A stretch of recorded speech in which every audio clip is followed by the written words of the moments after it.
Bienvenidos a todos a la segunda parte de mi presentación sobre la historia de México. En el último video cubrimos la época prehispánica. En otras palabras, cubrimos lo que estaba pasando antes de la llegada de los españoles en el año 1519.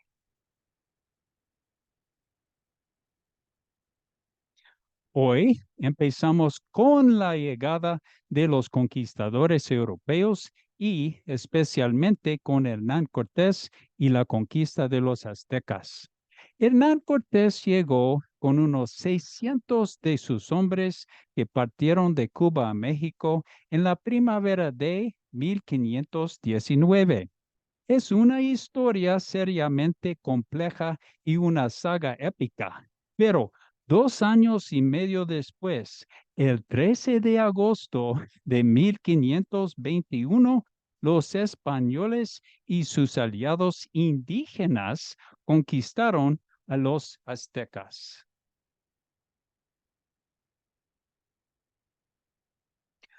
Pudieron lograr esta asombrosa hazaña porque muchos aztecas murieron a causa de enfermedades europeas a las que no eran inmunes.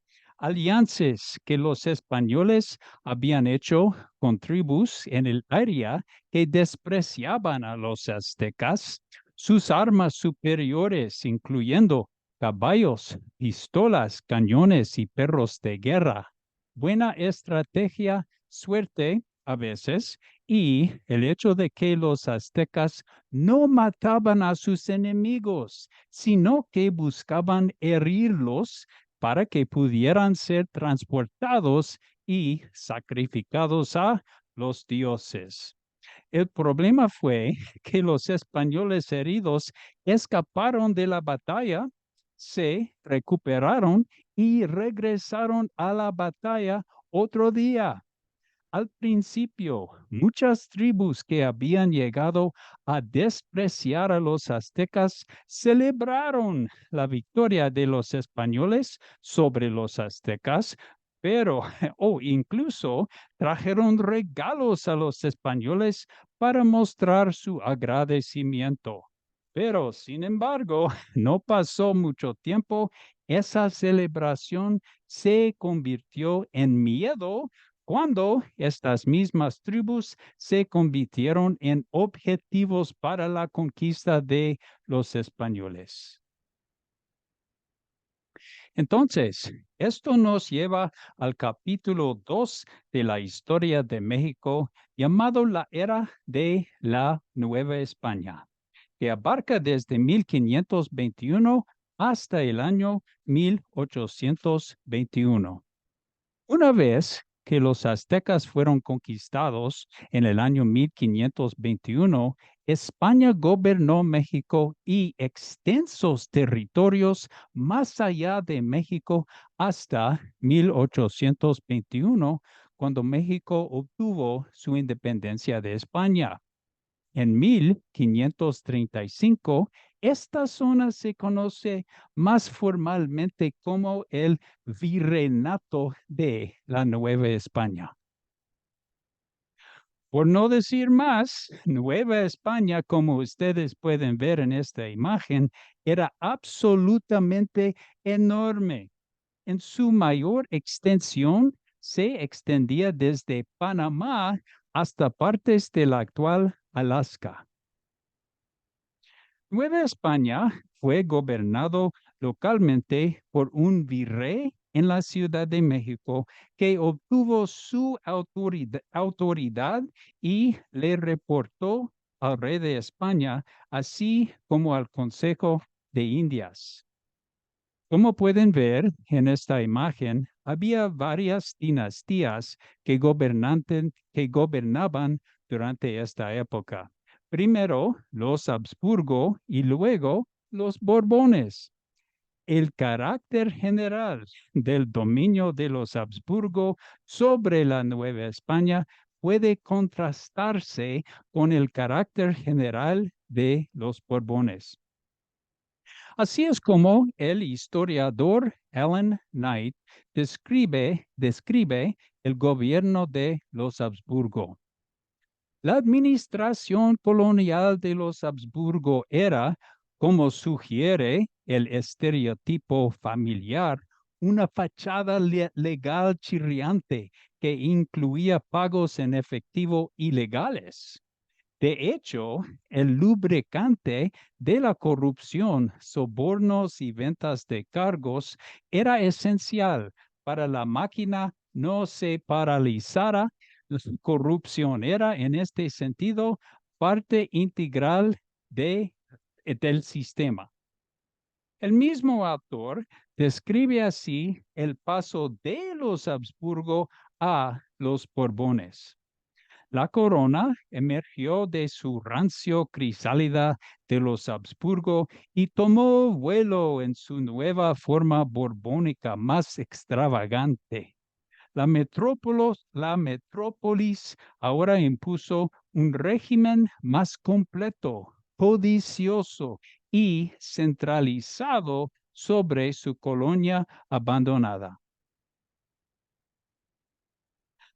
Como mencioné antes, los españoles trajeron consigo enfermedades a las que los indígenas no eran inmunes.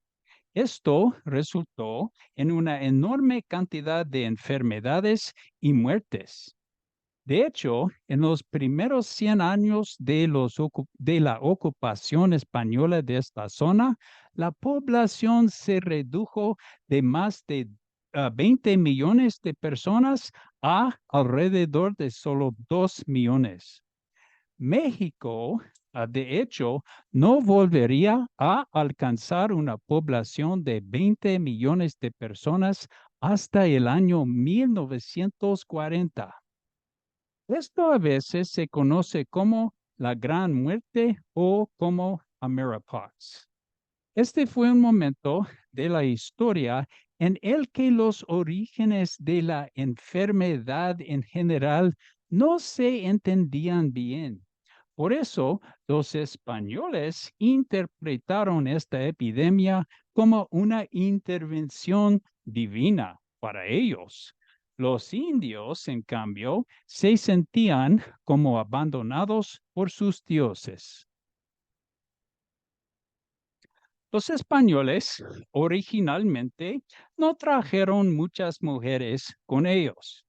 Eso resultó en relaciones de raza mixta, relaciones íntimas de raza mixta y, por supuesto, bebés de raza mixta. En el transcurso de estos 300 años, la etnia mixta, que incluía tanto a mestizos como a mulatos, superó con creces a las supuestas etnias puras y esta mezcla racial es evidente en todo México hoy en día. Como habrán adivinado ustedes, muchos españoles empezaron a aprovecharse de los que habían conquistado. Esto tomó la forma de trabajo forzado. El primer tipo de trabajo forzoso que se utilizó ampliamente fue el sistema de encomienda. El primer tipo de... am, lo siento. Así es como Encyclopedia.com describe este sistema. Encomienda el derecho de controlar el trabajo o cobrar tributos de una comunidad de indios, otorgado a los súbditos, especialmente a los primeros conquistadores y sus descendientes, como recompensa por el servicio a la corona española.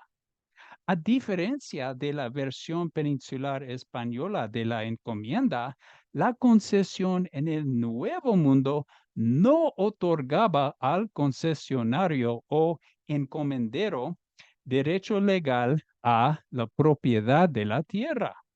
Tampoco otorgó a los encomenderos jurisdicción legal sobre los nativos. aunque muchos encomenderos asumieron ese derecho. A cambio, el encomendero prometió establecerse y fundar una familia en el pueblo o vía española más cercana para proteger a los indios y hacer arreglos para su conversión a la fe católica. La corona española y gran parte del clero católico tomaron medidas para abolir las encomiendas o posiblemente minimizar su uso, pero en su mayor parte estas acciones fueron ignoradas por quienes se beneficiaron de ellas. Sin embargo, el sistema se eliminó gradualmente y se reemplazó por otros tipos de trabajo, algunos de los cuales eran forzados y otros no. Es interesante saber que hubo algunos dentro de la propia población indígena que encontraron formas de ser parte del sistema que abusó y se benefició del trabajo de otros pueblos indígenas.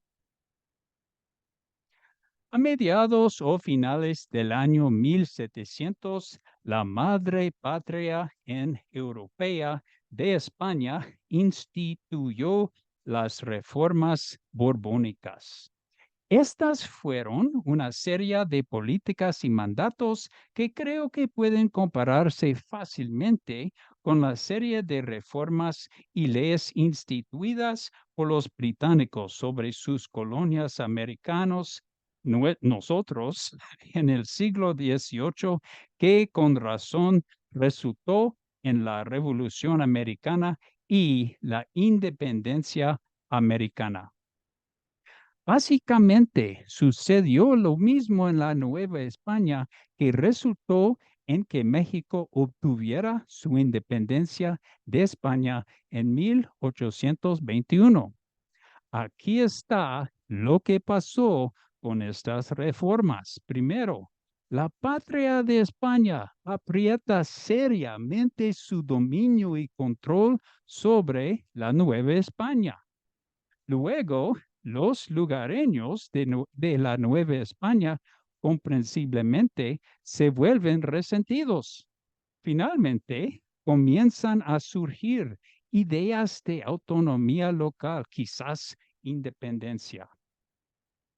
Pero antes de continuar, me gustaría discutir brevemente los legados de la época de la Nueva España. En otras palabras, estas eran cosas que ahora existían en este territorio, pero que no estaban allí antes de que llegaran los españoles a principios del siglo XVI.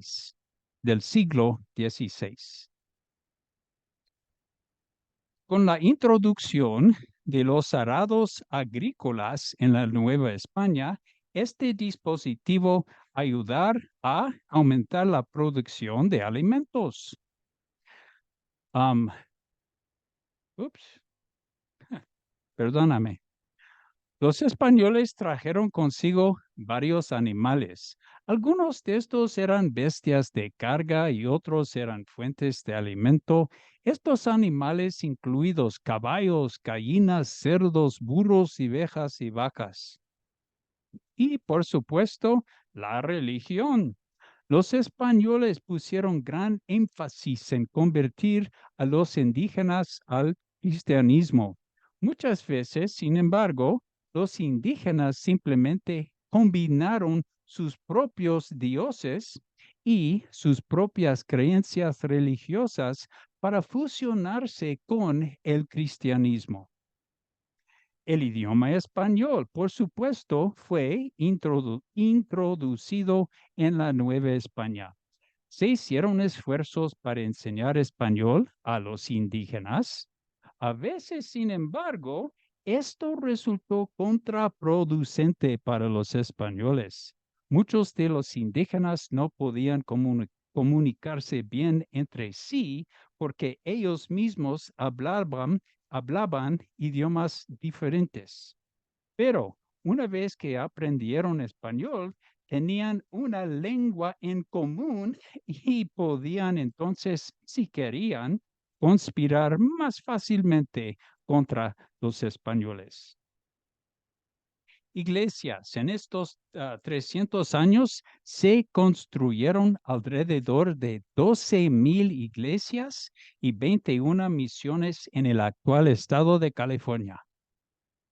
Armas. Las armas de fuego se introdujeron en la Nueva España. Era una rara ocasión que a alguien que no fuera español se le permitiera poseer y portar un arma de fuego. Y la mezcla de las razas es enormemente importante.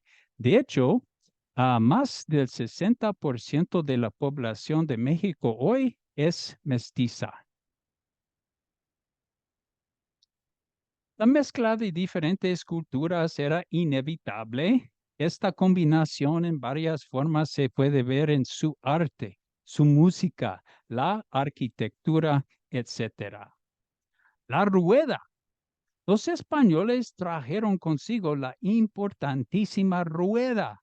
Evidentemente, usar ruedas en carros y otros dispositivos para transportar artículos de un lugar a otro era mucho más eficiente. Sin embargo, aquí está lo interesante de eso. Las civilizaciones prehispánicas conocían la rueda, pero optaron por no usarla. Sabemos que esto es cierto porque los arqueólogos han descubierto varios juguetes con ruedas. ¿Por qué entonces los indígenas no usaban la rueda? Una teoría es que ellos veneraban el trabajo y no querían disminuir esa reverencia haciéndolo demasiado fácil. Se introdujeron diferentes elementos útiles como la brújula, poleas, tornillas, clavos y velas. Las velas. Algunos de los indígenas estaban especialmente contentos con las velas, ya que antes del uso de velas, algunos de sus templos tenían tendencia a quemarse. Las velas evitaron que eso sucediera. Es posible que ustedes hayan oído hablar de algo llamado el intercambio colombino. Esto simplemente significa que diferentes tipos de cosas del viejo mundo fueron introducidas en el nuevo mundo y viceversa. En la Nueva España, ahora se disponía de diferentes alimentos como naranjas, trigo, plátanos y caña de azúcar. ¿Y qué tal influencias del lejano oriente? 2 veces al año, una flota de barcos españoles llamados galeones cruzaba el Océano Pacífico para comerciar con diferentes países asiáticos y luego regresaba a la Nueva España con objetos y a veces personas de allí. Los artículos que llegaban de Asia a la Nueva España incluían objetos de arte y estilos y diferentes tipos de comida. Bueno, aquí termina el episodio 2 de la historia de México. Nuestro próximo episodio, el episodio número 3, comenzará con la Guerra de Independencia de